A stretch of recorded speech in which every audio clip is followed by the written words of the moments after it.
The Great Hall of the Galactic Council was the largest building ever made by any species. Its walls stretched higher than mountains. Its floor could hold 1,000,000 beings. Today, only 12 sat at the central table, but they represented trillions of lives across 1,000 worlds. Ambassador of the Collective stood before them. Her blue skin was pale. Her 4 hands trembled slightly as she held a small device. She had watched the recording 17 times. Each time, it made her feel cold inside. 3 days ago, she said, her voice echoing in the vast chamber, we received a distress signal from the mining colony on 7B. She pressed the device. A hologram appeared in the center of the room. It showed a communications officer, his face covered in dust and blood.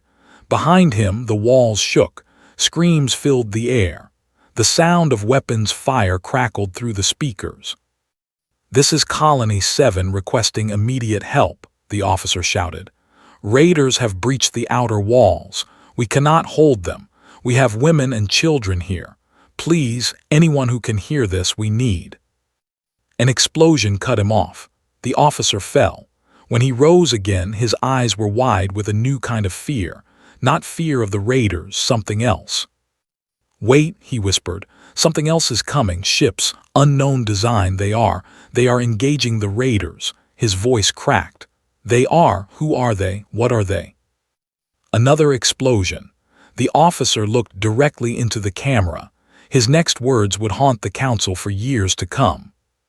"They're coming. The humans are coming." The transmission ended. Silence filled the great hall. The 12 representatives looked at each other. Some were confused, others were afraid. One of them, a creature made of living crystal called Elder, leaned forward in his seat. "Humans," he said slowly, "that is impossible." Elder was over 3,000 years old.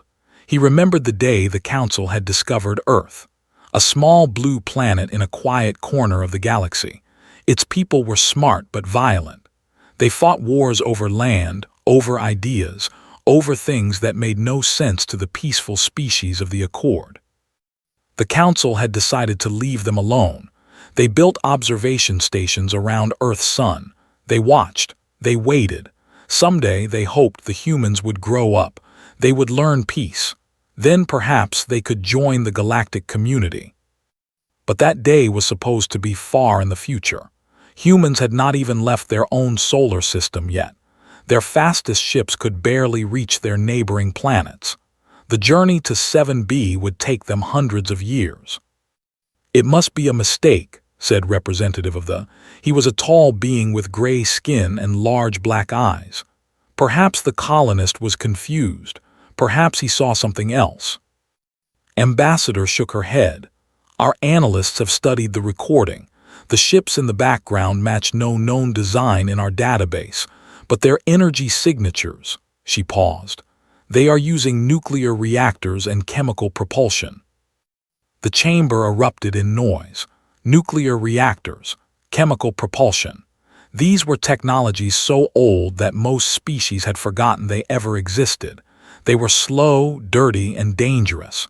No advanced civilization would ever use them. Unless they had no choice. Elder raised one crystalline hand. The room fell silent. "You are suggesting," he said carefully, "that humans built a ship using primitive technology and somehow crossed the void to reach 7B. "I am not suggesting anything," replied. "I am telling you what the evidence shows." "But why?" asked the representative. "They were a hive mind species. Their representative was simply a body controlled by billions of connected minds. When it spoke for all of them. Why would any species travel so far using such slow methods? The journey would take decades, perhaps longer." "I do not know," admitted. "But I know this, the colony has gone silent. We have received no further transmissions. We do not know if the colonists are alive or dead. We do not know what happened to the raiders, and we do not know what the humans want." The council members looked at each other. Fear was spreading through the room like a cold wind. Representative stood up. "I will take a reconnaissance fleet to 7B. We need to see for ourselves what happened." "Is that wise?" asked one of the smaller representatives, a furry creature from a water world. "If the humans are dangerous—" "Then we need to know," interrupted. "We cannot make decisions based on fear and confusion. We need facts." Elder nodded slowly. "Agreed. Take your fastest ships, Commander. Observe and report. Do not engage unless necessary." "Bode, I will leave within the hour." As the council meeting ended, Ambassador remained in her seat. She watched the hologram of the dying colonist play again and again.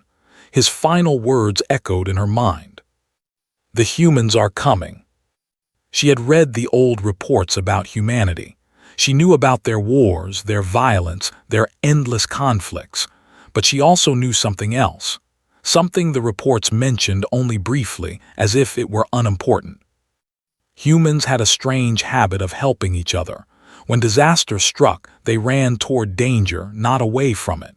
They pulled strangers from burning buildings. They gave their own blood to save the sick. They stood in front of bullets meant for others. The council had always focused on humanity's violence, but wondered if they had missed something important. What if humans were not just violent? What if they were something else entirely? She did not know the answer, but she suspected the galaxy was about to find out. Far away, in the cold darkness of space, Commander's fleet prepared to jump into hyperspace. None of them knew what they would find when they arrived. None of them were ready for the truth. Commander stood on the bridge of his flagship, the Swift Wind. Around him, his crew worked in silence. They were all nervous. Even the air felt heavy with tension. "Dropping out of hyperspace in 10 seconds, announced the navigator. Gripped the railing in front of him. He had commanded ships for over 60 years. He had seen battles, disasters, and wonders beyond imagination. But today, his hands were shaking. The stars stretched and snapped back into points of light. 7B appeared before them, a brown and gray planet covered in mining installations. His eyes immediately went to the orbital scans. The colony domes were intact. The mining equipment was still running. There was no sign of destruction. But floating in high orbit was something that made his blood run cold. A ship unlike anything he had ever seen. It was ugly. There was no other word for it. Sharp angles and flat surfaces covered its body. Exposed pipes and wires ran along its hull like veins. It had no smooth curves, no elegant design. It looked like something a child might build from scrap metal. And yet it was there, in orbit around a planet 40 light-years from Earth. "Scan it," ordered. His science officer's fingers danced across the console. "Sir, the ship is using— I cannot believe this. Nuclear reactors for power, chemical thrusters for propulsion. The hull is made of steel and titanium alloys." "Impossible," whispered one of the junior officers. "It gets worse," the science officer continued. "Based on the reactor wear and hull damage, this ship has been traveling for approximately 47 years. Felt dizzy. 47 years. Humans had spent 47 years in that tiny metal box, crossing the empty void between stars. Generations must have lived and died aboard that vessel. Children born in the darkness of space, never knowing the warmth of a sun. Why would anyone do such a thing?" "Commander, we are being hailed," said the communications officer. Straightened his uniform, put it on screen. The flickered, a face appeared, a human face. She was young, perhaps 30 years old by human standards. Her hair was dark and tied back. Her eyes were tired but alert. She wore a simple gray uniform with a patch on her shoulder, a blue circle with green and brown marks. "Earth." "This is captain of the Earth ship Perseverance," she said. Her voice was calm and steady. "Please identify yourselves." Swallowed, he had prepared speeches for this moment, carefully written words about peace and cooperation. But now, facing an actual human, all those words vanished from his mind. "I am commander of the Navy," he managed. We are representatives of the Galactic Council. We received a distress signal from this colony and came to investigate." Captain nodded. "Yes, we received the same signal. That is why we are here." Blink's you came to help. Of course, seemed confused by the question. Someone was in trouble. We were the closest ship capable of responding. But you traveled 47 years to reach this place. 43 years, actually. We launched before the signal was sent. We were already heading this direction to explore. She paused. When we picked up the distress call 2 years ago, we changed course. We arrived yesterday. Could not process what he was hearing. This human had spent her entire life on a spaceship. She had never seen Earth's sky. She had never felt its wind. And when she heard strangers calling for help, she came. The colonists said, "Are they safe?" "They are." His expression hardened slightly. "When we arrived, a slaver fleet was attacking. 47 ships. They were loading prisoners onto their vessels." "And what happened to the slavers?" Was quiet for a moment. "They refused to surrender." Looked at his tactical officer. The officer checked his screens and went pale. "Commander, I am detecting debris in the asteroid field nearby. Metal fragments, organic residue, and energy signatures from plasma weapons." He looked up. 47 destroyed vessels, all of them slaver ships.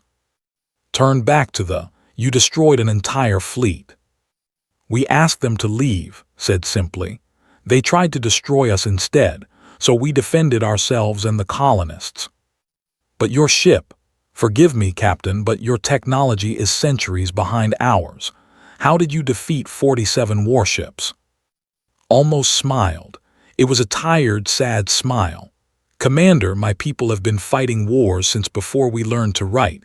We know how to fight." She leaned forward slightly.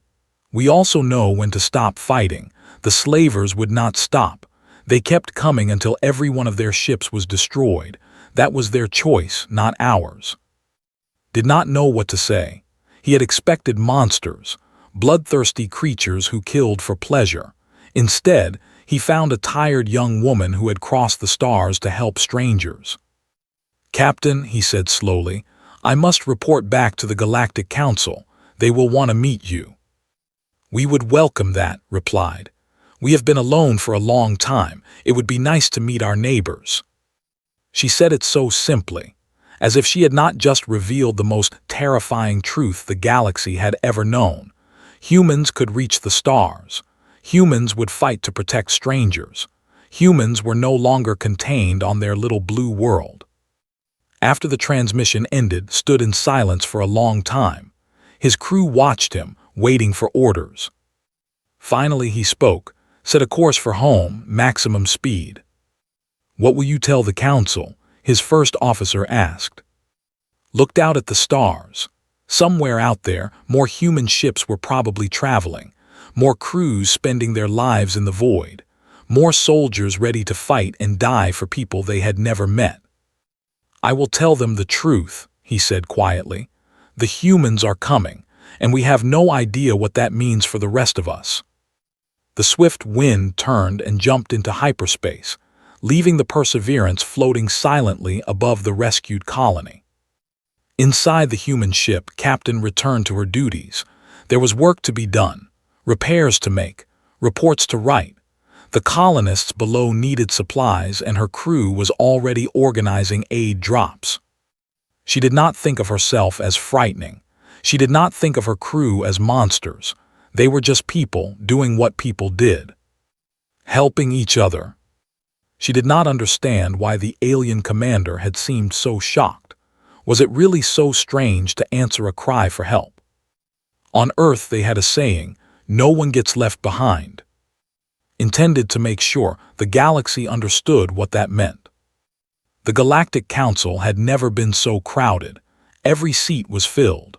Representatives from 100 worlds had come to hear Commander's report. The air was thick with fear and curiosity. Stood at the center of the chamber. Behind him, a massive holographic screen displayed images from 7B, the ugly human ship, the destroyed slaver fleet, the rescued colonists waving at the camera. "What you are seeing is real," said. His voice was steady, but his eyes showed the weight of what he had witnessed. "Humans have achieved interstellar travel. They have made contact with our civilization, and they have demonstrated military capabilities that we cannot ignore." Elder leaned forward. His crystalline body caught the light and scattered it in rainbow patterns. "Tell us about their weapons, Commander. How did they destroy 47 ships with such primitive technology?" Took a deep breath. "They used kinetic projectiles. Metal slugs accelerated to extreme velocities. They also deployed nuclear warheads." The chamber erupted in gasps and whispers. Nuclear weapons had been banned by the Accord 3,000 years ago. They were considered barbaric, destructive beyond reason. "But that is not what concerns me most," continued. "I have combat footage from the ground assault. I must warn you, what you are about to see is disturbing." He activated the recording. The hologram showed the surface of 7B. Slaver soldiers were dragging colonists toward transport ships. Then, from the dust and smoke, figures appeared. Humans, only 32 of them. The slavers numbered over 1,000. The humans attacked anyway. The footage showed a man running through plasma fire. His name was, according to the file. He was hit once in the shoulder. He kept running. He was hit again in the chest. He stumbled but did not fall. He reached the slaver line and drew a metal blade from his belt. The representatives watched in horror as cut through 5 enemies before finally collapsing. Even then, he grabbed the leg of a slaver and held on, preventing the enemy from advancing. Another human, a woman named Miso, took a hit that should have killed her. The plasma burned through her armor and into her body. She screamed in pain. Then she raised her weapon and kept firing. The recording showed human after human taking fatal wounds and continuing to fight. They did not retreat. They did not surrender. They fought until every colonist was safe. Of the 32 humans who landed, 19 died. But they killed over 300 slavers and rescued all 400 colonists. Elder raised his hand. The recording stopped. "This is madness," he whispered. "No rational species fights when death is certain. Self-preservation is the first law of all living things." "Not for humans," replied quietly. "I spoke with Captain about this. She told me that humans have a concept they call sacrifice. They believe that some things are worth dying for." "What things?" asked the representative. "Each other." Silence fell over the chamber. Ambassador stood up slowly. "I have been studying Earth's historical records. With your permission, I would like to share what I have learned." Elder nodded.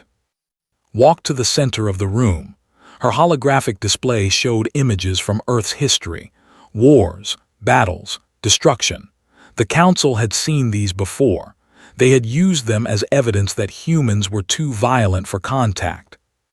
But showed them something else. A man jumping into frozen water to save a stranger's child. Soldiers carrying wounded enemies to safety. Doctors working through the night to save lives. Firefighters running into burning buildings.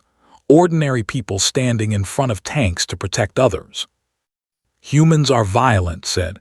"This is true. They have fought terrible wars. They have done horrible things to each other. But they have also done something that we have never seen in any other species." She paused. "They die for strangers." The chamber was silent. "The man in the recording," continued.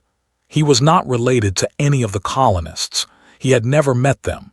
He did not even know their species existed until 2 years ago, and yet he gave his life to protect them." She looked around the room. "Can any of you say you would do the same?" No one answered. "This is why humans are terrifying," said softly. "Not because they are violent. Many species are violent, but other species fight for territory, for resources, for survival. Humans fight for ideas, for principles, for people they have never met and will never know." The representative spoke. Its voice was unusually quiet. We have calculated the probability of humans crossing 47 light-years in a primitive ship to answer a distress signal from an unknown species. The result is effectively zero. No rational calculation could justify such a journey. Humans are not rational, said. Not in the way we understand rationality. They make decisions based on emotions, on values, on beliefs that cannot be measured or calculated. Elder stood up. He was the oldest being in the room, perhaps the oldest being alive. He had seen species rise and fall. He had watched empires crumble and new ones take their place, but he had never seen anything like this. "We made a mistake," he said. His voice was heavy with age and wisdom. 300 years ago, we looked at Earth and saw violence. We saw chaos. We decided to wait until humans became peaceful. He shook his head slowly. We were looking at the wrong thing. We saw their capacity for destruction but missed their capacity for sacrifice. We feared their weapons but ignored their hearts. He turned to face the entire council. "The question before us is simple. What do we do now?" The representatives looked at each other. Some wanted to quarantine Earth forever. Others suggested a preemptive strike before humans could spread further. A few, argued for peaceful contact. But everyone agreed on one thing.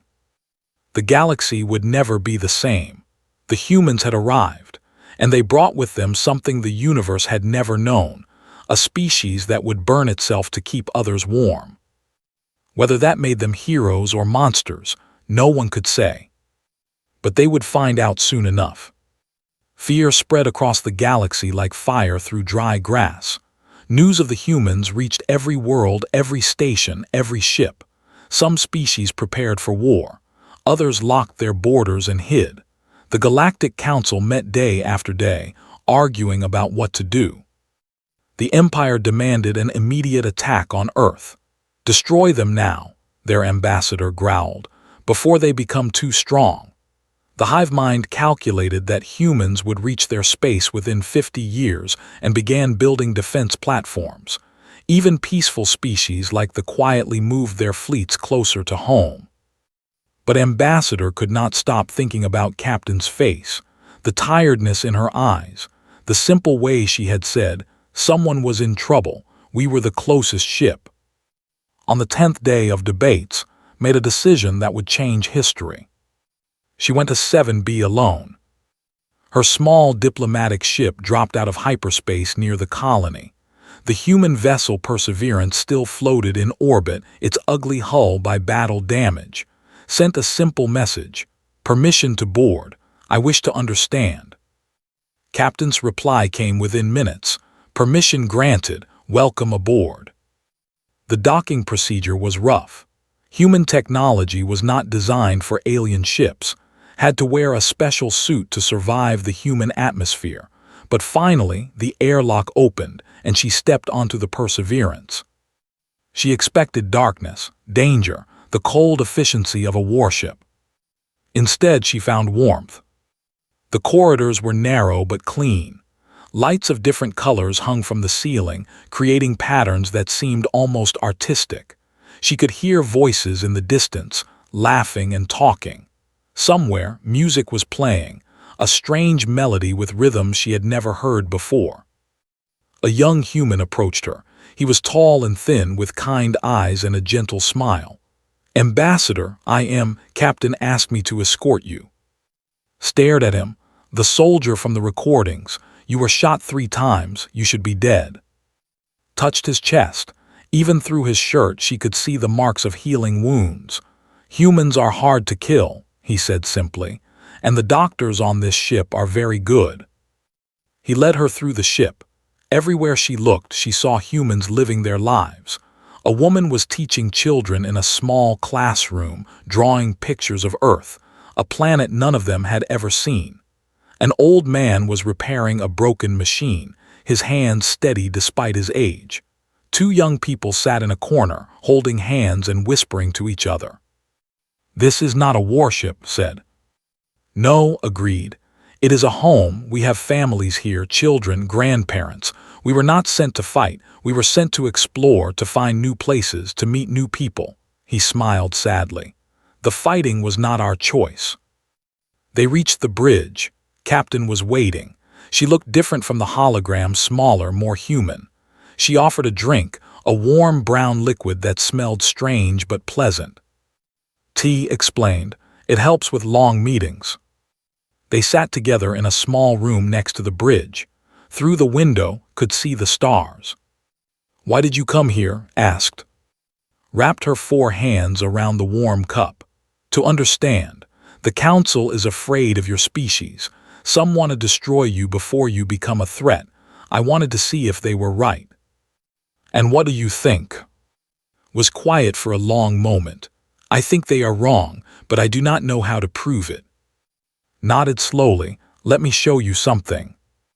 She led through more corridors until they reached a small room filled with plants. Green leaves and colorful flowers grew from every surface. A young woman was watering them carefully. She had a round face and warm eyes. "This is," said, "she is our botanist. She has kept these plants alive for 43 years. Smiled at, "Some of these plants came from Earth, seeds brought by my grandmother. This one," she touched a small flower with blue petals, "is called a forget-me-not. My grandmother planted it the day we left Earth. She said it would remind us of home." Looked at the tiny flower. "Your grandmother, is she still alive?" "No," smile faded but did not disappear. "She died when I was young, but I still water her flowers. I will pass them to my children someday. They will take them to new worlds." "But why?" asked. "Why cross the void? Why spend your lives in a metal box so far from your home?" Thought about this. Because we wanted to see what was out there. Because we dreamed of meeting other beings. Because we believed the universe was too big and too beautiful to ignore. But you did not know what you would find. You did not know if you would survive. "No," admitted. "But that is what makes it worth doing. The uncertainty, the risk, the chance to be the first to see something new." She picked a small flower and handed it to. "Here, a gift, planted on your world. Let it remind you that humans are not just warriors, we are dreamers too." Held the flower gently. Its petals were soft against her blue skin. She returned to Captain. They talked for hours. Told her about Earth's history, the wars, yes, but also the art, the music, the stories. She talked about human families, human love, human hope. "We are not perfect," said. "We have done terrible things, but we have also done wonderful things. We have climbed mountains because they were there. We have crossed oceans to find new lands. We have looked at the stars and said, we will go there." She leaned forward. "Your council judged us centuries ago. They decided we were too violent, too dangerous, but they only saw part of us. They did not see this ship, these people, this garden." Looked at the flower in her hand. "What do you want from the galaxy?" "Friends," said simply. "We have been alone for so long. We want to meet other species, to learn from them, to share what we know." She smiled. "We want to belong." Nodded slowly. She understood now. Humans were not monsters. They were not demons. They were just people, complicated, contradictory, capable of both great evil and great good. Just like everyone else. She returned to the council with a new recommendation. "Do not fear them," she said. "Befriend them. They answered our call when we abandoned them. They came to save strangers when no one else would. If we make them our enemy, we will not survive. But if we earn their loyalty, we will have the greatest allies the galaxy has ever known." The debate continued, but for the first time, some representatives began to listen. The flower from the Perseverance now sat on his desk. Every morning she watered it. And every morning, she thought about the humans who crossed the stars, because they dreamed of something better. The vote lasted 3 days. Representatives shouted at each other. Alliances that had lasted centuries broke apart. New ones formed. The empire walked out twice.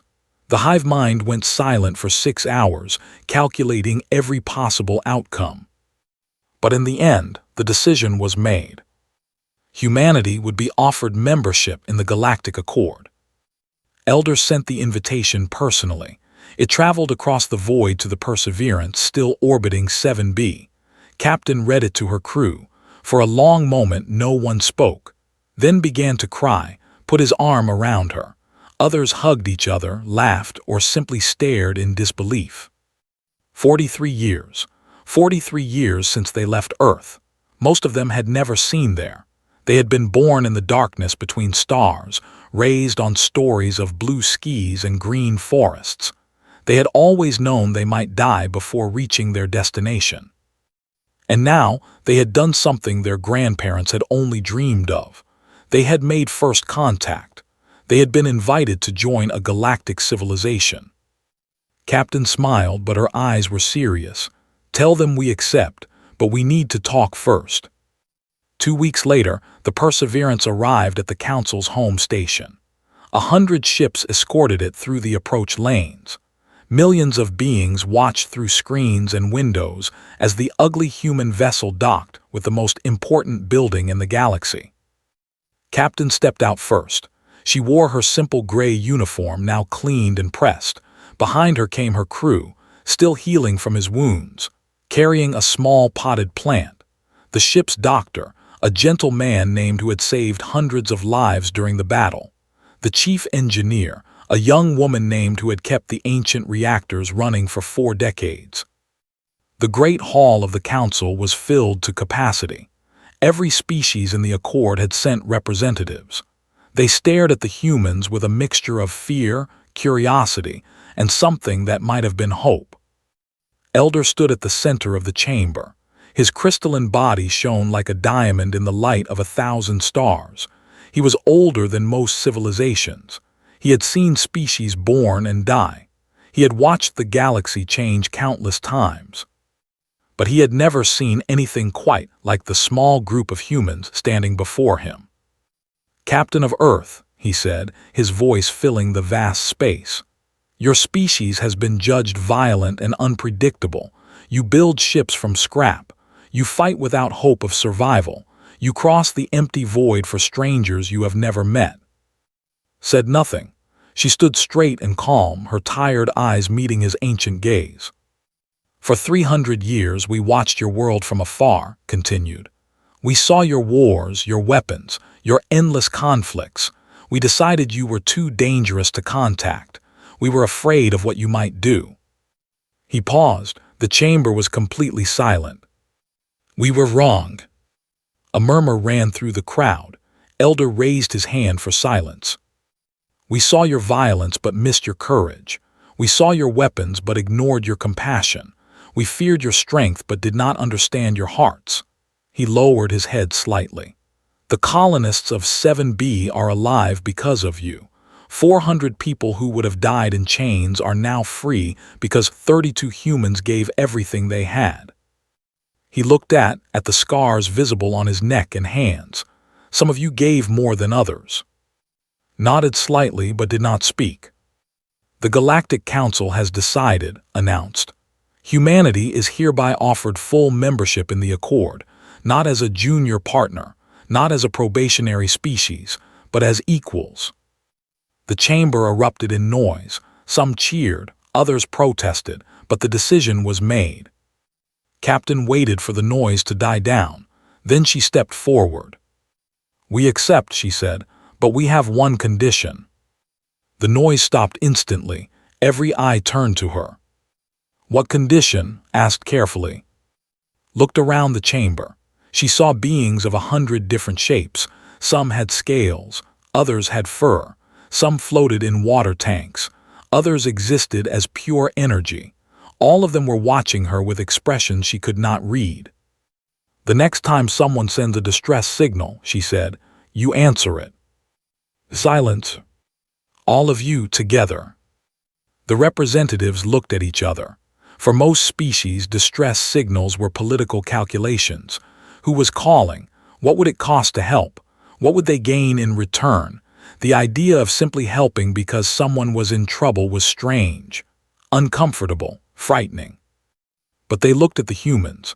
at their simple uniforms and tired faces, at the scars they carried and the hope they still held.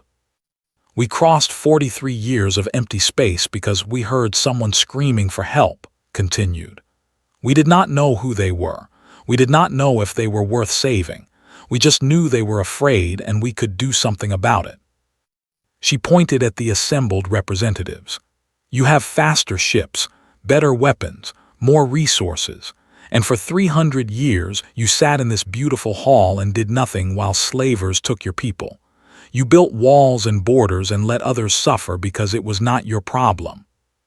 Her voice hardened. That ends now. If you want us as allies, you need to become worthy of that alliance. When someone calls for help, you answer. When someone is in danger, you act. Not because it is profitable, not because it is safe, but because it is right. The silence stretched on. No one moved, no one spoke. Then slowly, Elder bowed his head. Agreed, he said.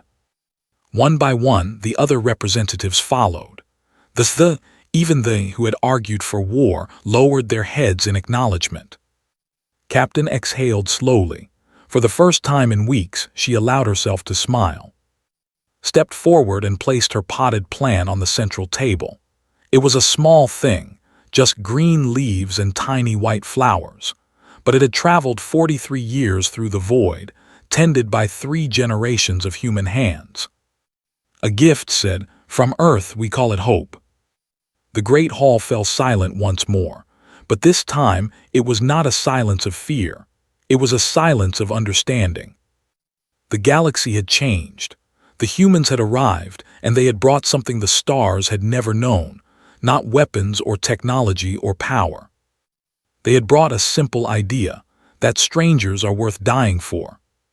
In the centuries that followed, the accord grew stronger. When distress signals came, fleets answered. When colonies burned, rescuers came. The galaxy learned to fight not for profit or territory, but for each other. And at the heart of it all were the humans, still ugly, still primitive, still terrifying. But no longer alone. Captain lived to see Earth again. She was old by then, her hair white and her hands shaking. But when her shuttle descended through the blue sky and landed on green grass, she wept like a child. She had kept her promise. She had brought humanity home. And she had given the galaxy something worth keeping.